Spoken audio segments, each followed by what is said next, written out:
কারা যে এই কথাটা আবিষ্কার করেছিল 20তেই বুড়ি, আমি তো এটা একদমই মানতে পারবো না। জানো তো, অনেক টিনেজদের সাথে কথা বললে দেখবে তুমি ডিপ্রেশনে চলে যাচ্ছ।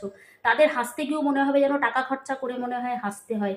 তাদের সাথে কথা বললে তোমার নিজেকে নিজে ফিল করবে তুমি সিনিয়র সিটিজেন হয়ে গেছো, একদম বুড়ি হয়ে গেছো। এরকমই বুড়িটার আমি মাত্র এখনো আমার বলা উচিত নয়।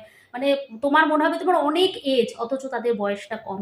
আমার কাছে হচ্ছে কি, মনটা যদি তোমার একদম চাইল্ডিশ থাকে, বাচ্চাদের মতন থাকে, তুমি কিন্তু 100 বছরের হ্যাপি বার্থডে কেকও কাটবে, তখনও কিন্তু তুমি একদম স্মাইল রেখে আর আমি ভীষণ ভালো আছি, সবকিছু ভালো, সব পজিটিভ, এরম একটা তোমার মধ্যে ভাইব একটা থাকবে।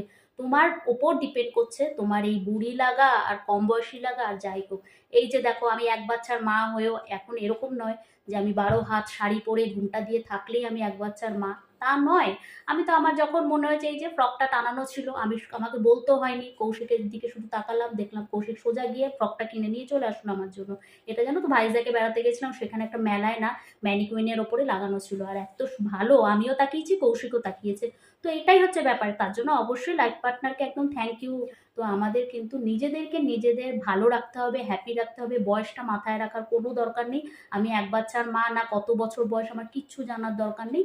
আমি নিজে মনে করব যে আমি একদম বাচ্চা, আমি সবসময় মুখে হাসি রাখবো এবং অন্যকে হাসিয়ে রাখা, হাসি খুশি রাখার চেষ্টা করব।